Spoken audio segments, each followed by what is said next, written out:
Family and fellow soldiers, I'm the Professor, and this is the Moment of Truth.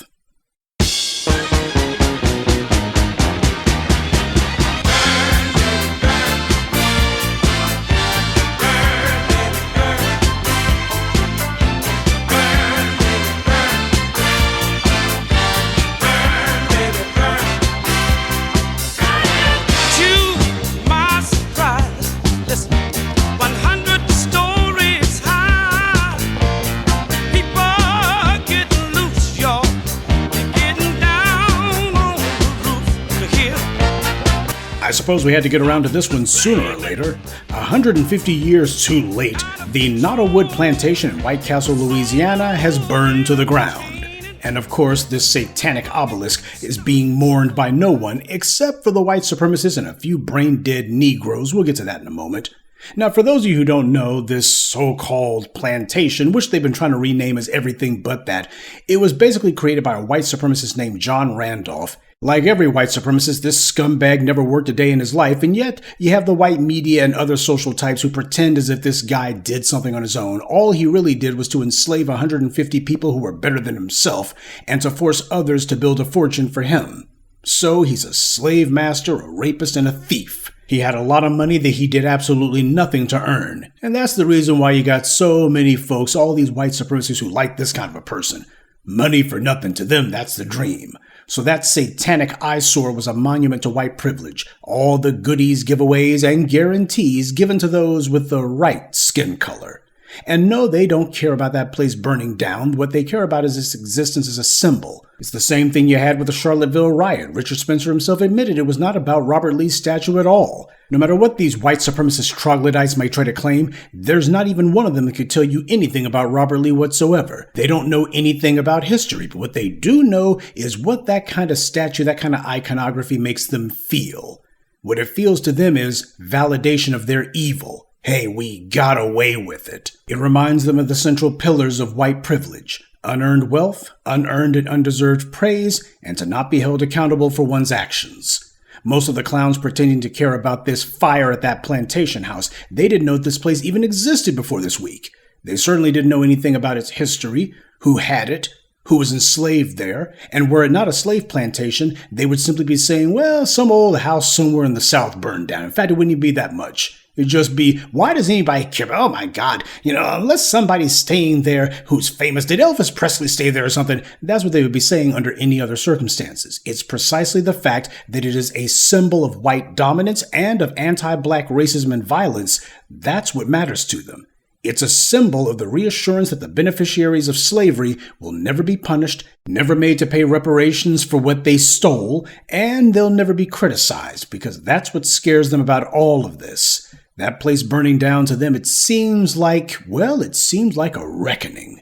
The very kind of thing the white power was put in place to insulate them from. Now, as you can see with the graphic that's on the screen right now, you got folks in the white media, naturally NBC, nothing but Caucasians. They got some of their Negro puppets out here, and they're basically trying to say that, well, this place, if there's some black history that was lost with it burning down. Let me tell you something, that place has been used as some sort of event venue, as a quote-unquote hotel. Don't tell people it was used as a museum. That's the last damn thing it was used as.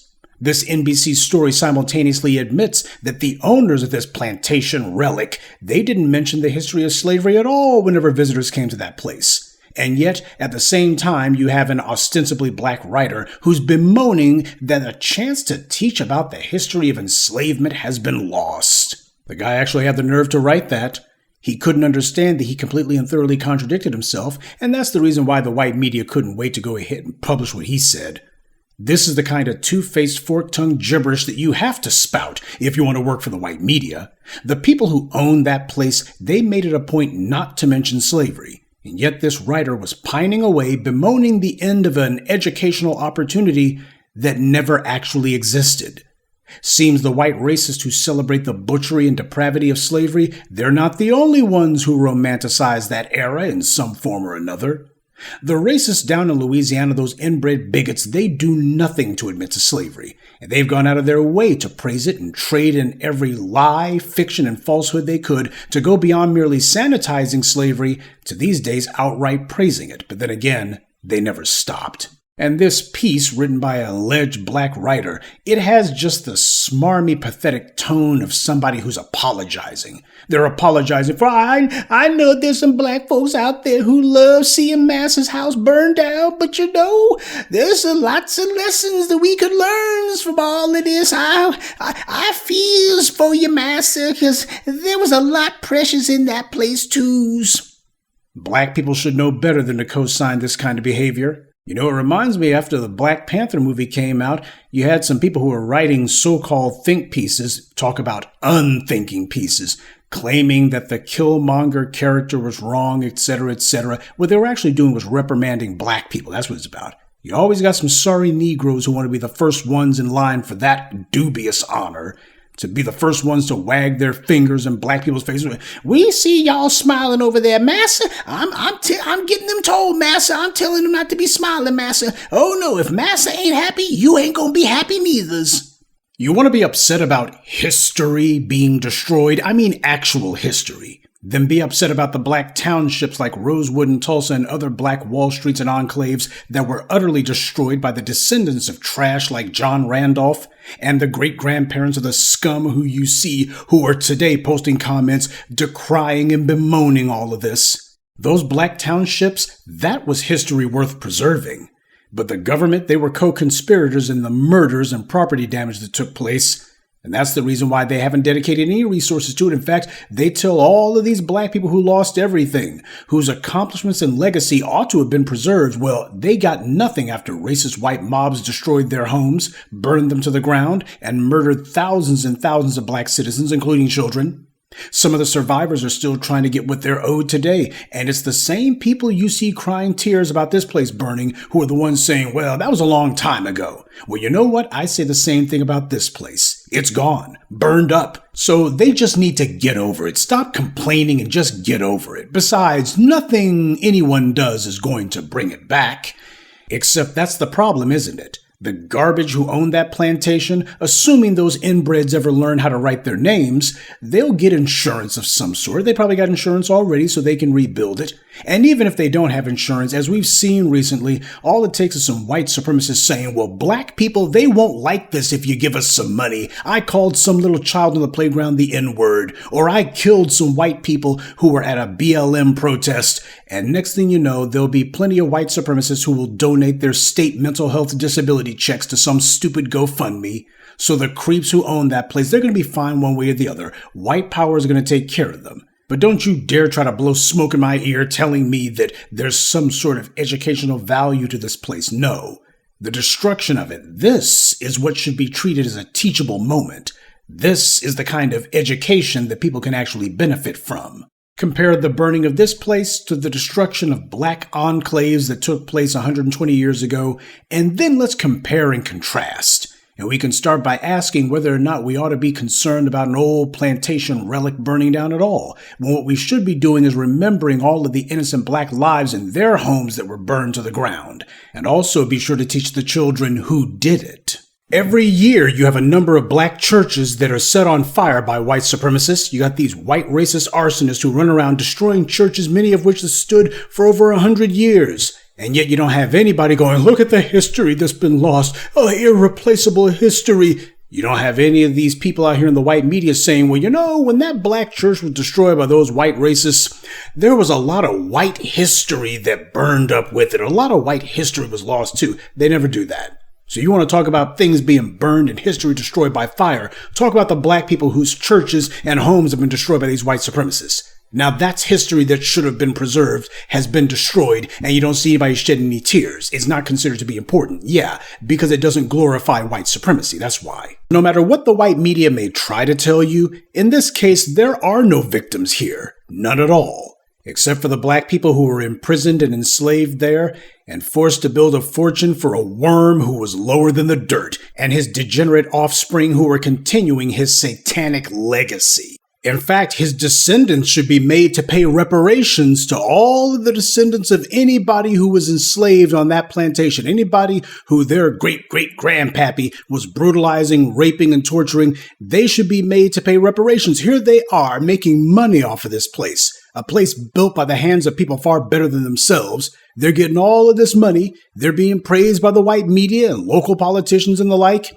That money should be going to their victims. That's what should be happening here. Confiscate all of it, and if nothing else, you can go ahead and sell that place and take the money and give it to the people who actually earned it, the people whose pockets it should be in. For us to discuss the greatest crime in human history, slavery, to do that is to also indict and hold accountable the dominant society, the people who benefited from slavery, the people who perpetrated it, and who to this very day still have a romantic and positive view of the worst crime in human history. The goal should not be to make these people ever feel comfortable. It should be to condemn them for their crimes and point to this as the reason that reparations are required. Of course, your so-called writer heard this piece. He didn't mention reparations at all.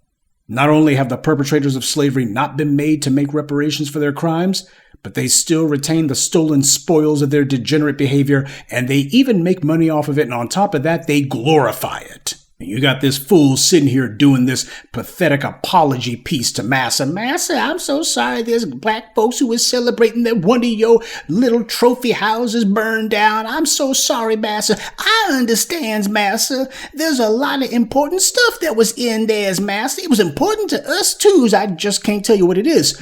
That's what's going on here. Trying to claim that this place burning down, that black folks have lost something. No, what we lost was when these white supremacists slapped us in chains, took our names, took our language and history from us. That's when we lost things.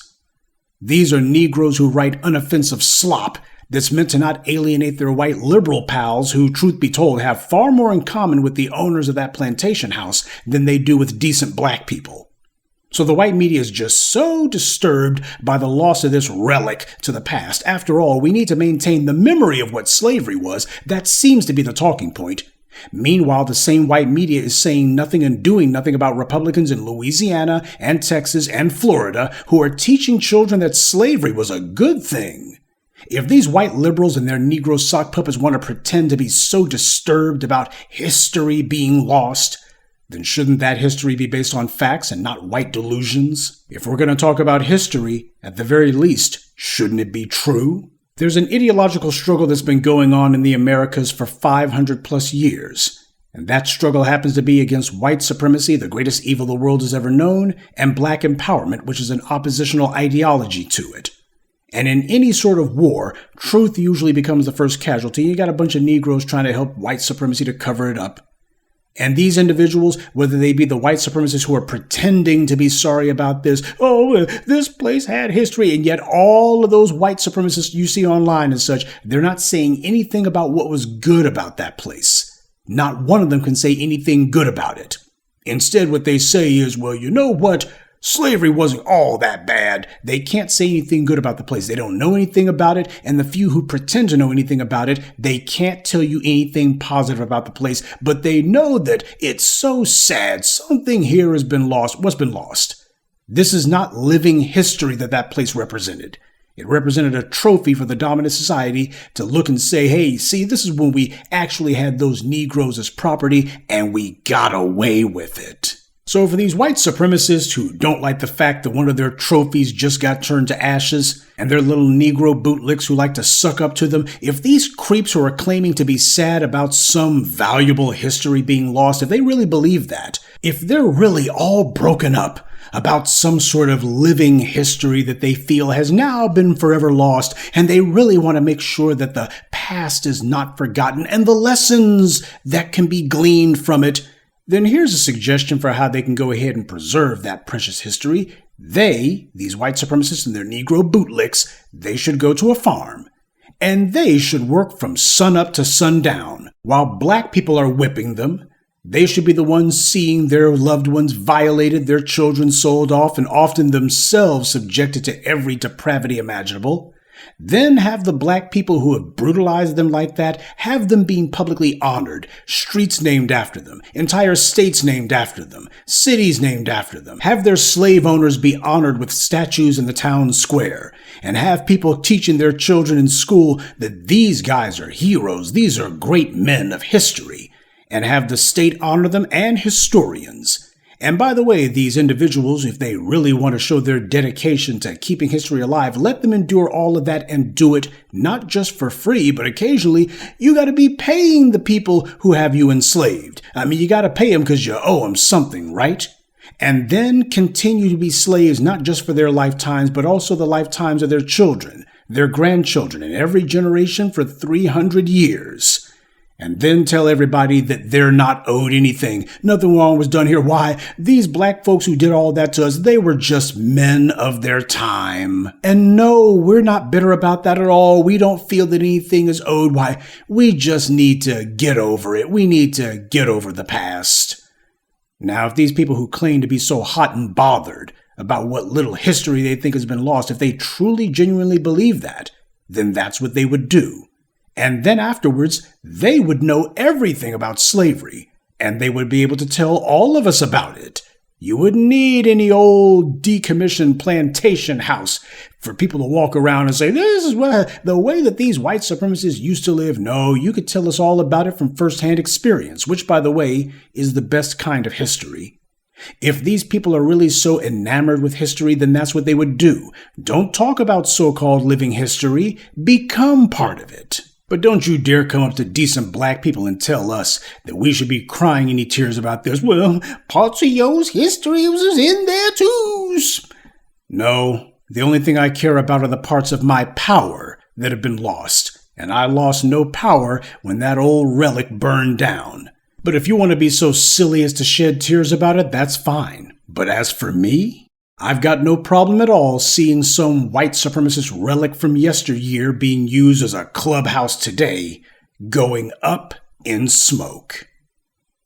Good day, and be one. I'd like to take a moment to mention some of our contributors: Frank Den, Storm, Williams, Gordon Gates, and Wesley Monroe. Salute to them, and thank you to everyone for listening, liking, and sharing this message. Black empowerment only exists because of you.